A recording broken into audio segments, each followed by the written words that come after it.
Hello everyone, welcome back again to Cambridge Guru. Uh, this is the next chapter that we are going to start, and we have already covered the further integration of part 2 of your book, right? So, next topic, as I said, is differential equation, and it is a very, you can say, very short topic in your syllabus, and very interesting one also because it is whatever you have studied in calculus, means the differentiation or integration. It is basically the application of both these topics, right? And it is a very important part of the calculus, and without differential equation, calculus is incomplete, right?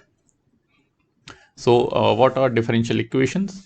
As the name is suggesting, a differential equation is a special kind of an equation in which the variable is not x or y, but the variable is a differential coefficient, right?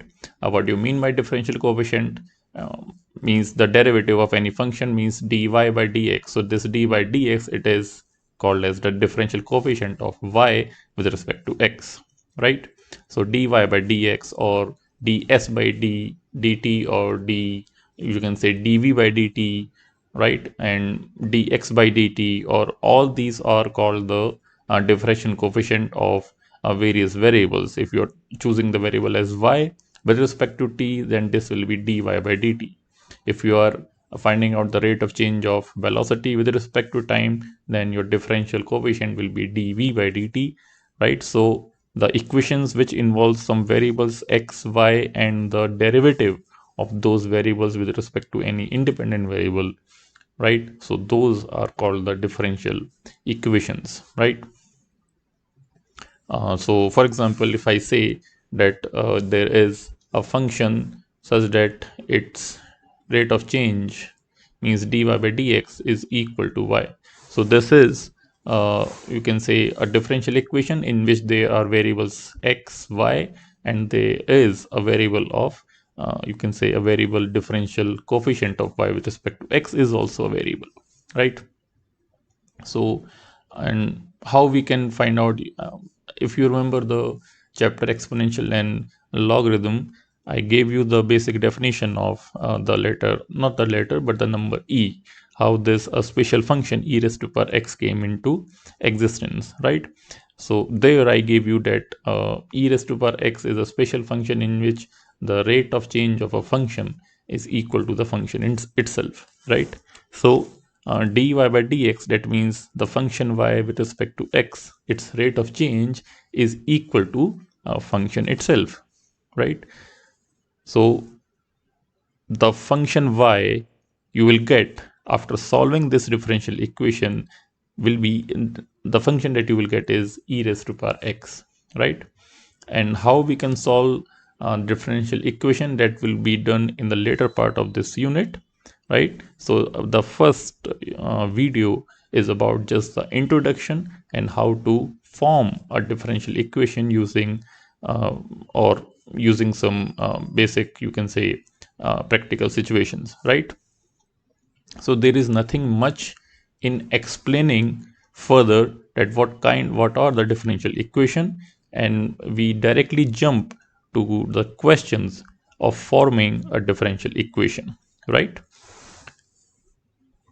So for example, illustration 1 says that an object is moving through a liquid so that the rate at which its velocity decreases is proportional to its velocity at any given instant, right?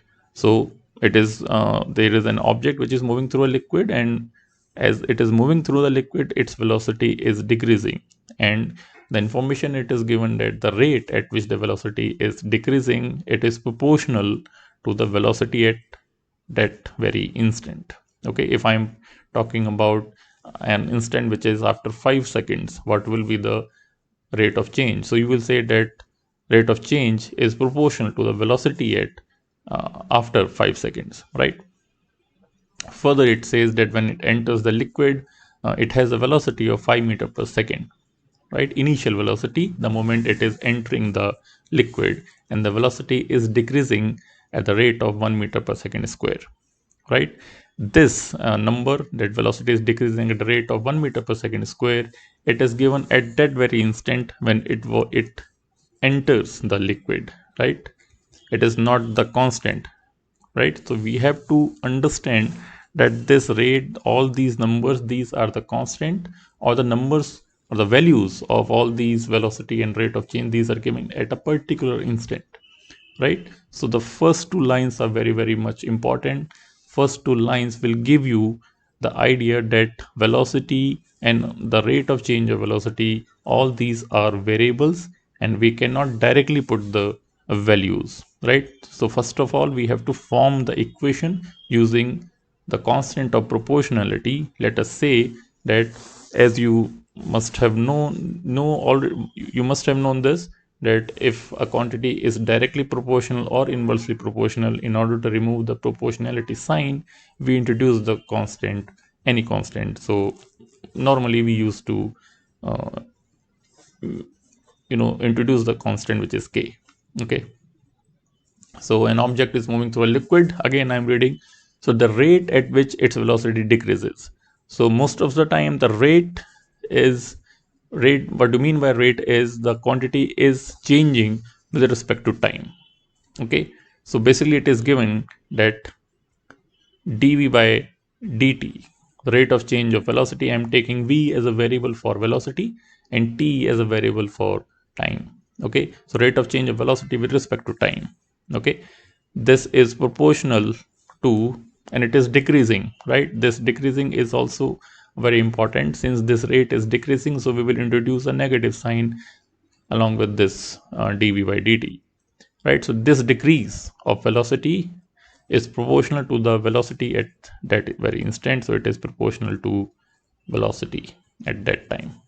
Okay, so in order to remove this constant of proportionality, we will introduce a variable which is k. So this is equal to k times v, right? So this part is over. First two lines are for writing this differential equation. Now, the question is not completed yet, though it seems that we have formed a kind of differential equation, but not fully, because we have to find out this value of constant, right? So in order to find out this constant of proportionality, these values are given and will always be utilized in each and every question. Okay, so my point here is that use the values at the end in order to find out the constant of proportionality, not in the very beginning, right? So now it says that when it enters the liquid, it has a velocity of 5 meter per second, right? So this v is given as 5 and the velocity is decreasing at a rate of 1 meter per second square. So this decrease of velocity is 1. We do not have to introduce now minus sign. This decrease is already given in the question, which is 1. So we will write this as 1, and this is equal to k times, at this instant velocity is 5. Okay, so from here we can find out the value of k, which is 1 over 5. Putting this value back into the equation, we get the final differential equation as that this decrease is equal to k is 1 by 5. So this is just v by 5. Okay, so this is your final differential equation. Okay, now let us move to second illustration. The points will be clear in few moments. Second question says that a model is proposed for the temperature gradient within a star. So there is a star, as you know, that the helium or whatever the star material the star is made up of, that element is, there are various fusion reactions that are going on in various stars.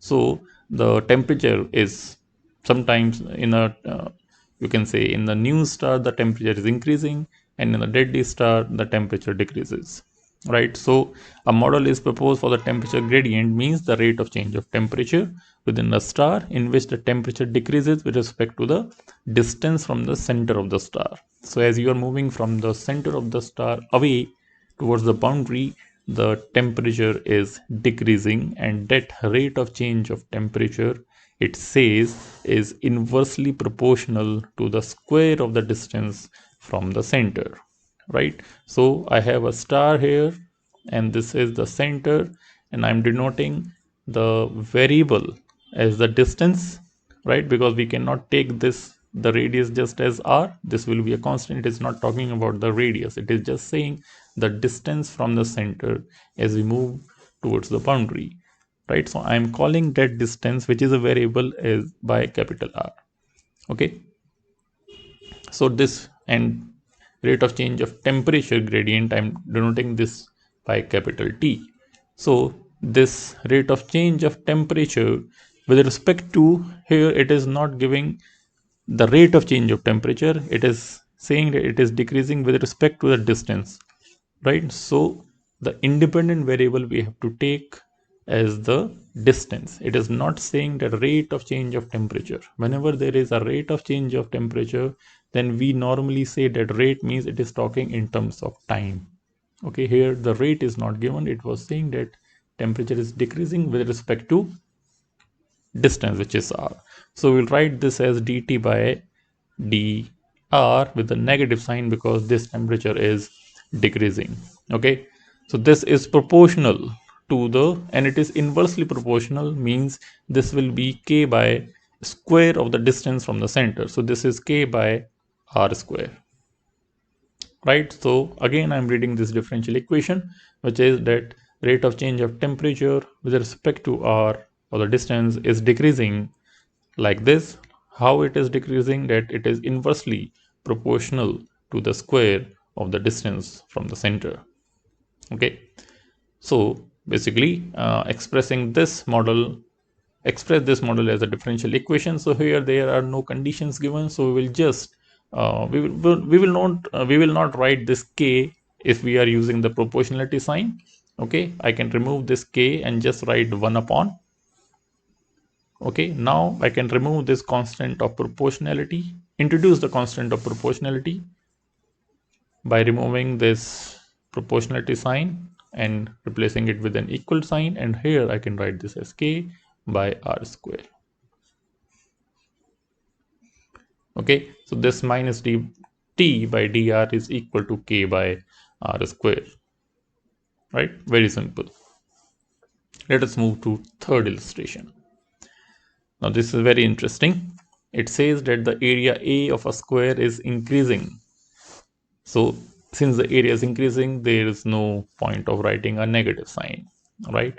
So this area of a square is increasing at a rate proportional to the length of its side S. Okay, so there is a square whose side length is S, and its area is denoted by capital A.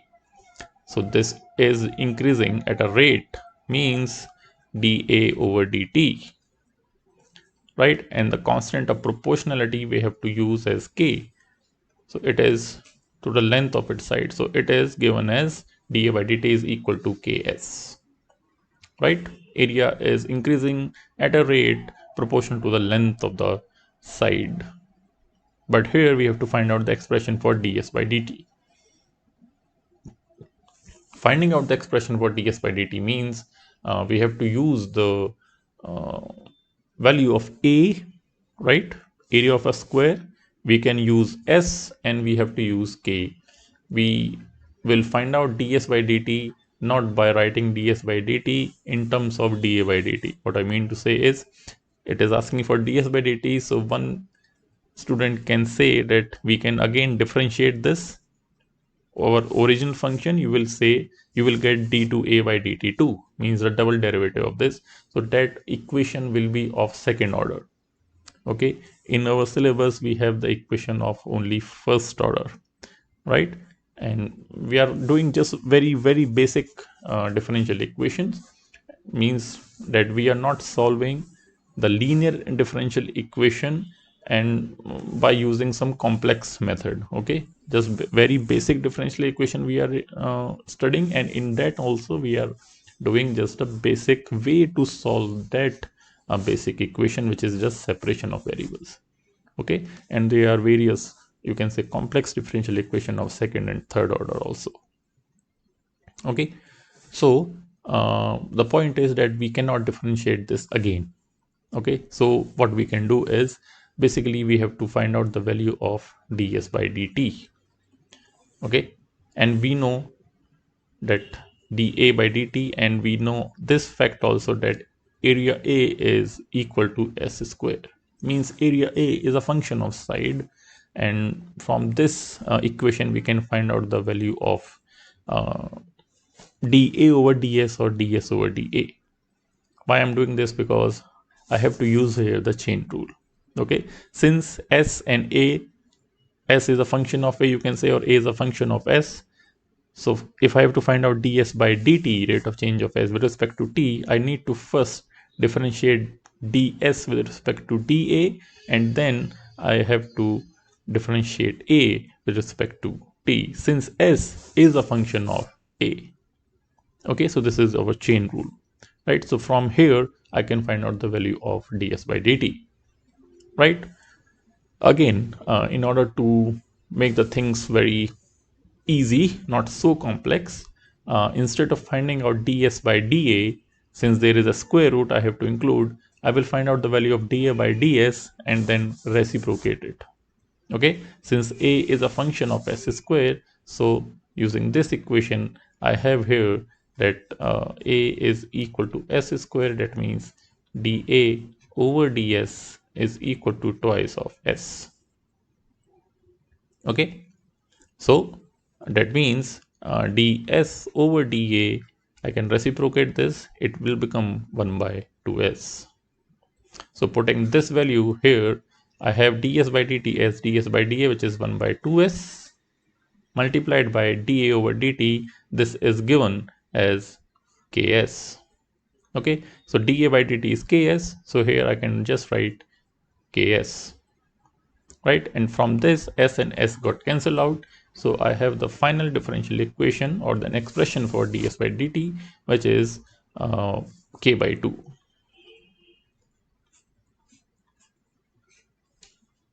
Right, so this is our final differential equation ds by dt, which is k by 2. Okay, so that's all as far as forming a differential equation is concerned. In the next video, we will solve or we will see how to solve a linear differential equation. Okay, or what is the next step in finding out the value of s and t in this question or in the previous question, whatever function, whatever differential equation we have formed, how to find out the value of v or the original function. Okay, so that's all from my side for this session. I hope you have enjoyed this. So just get ready for the next video. Thank you. Bye bye.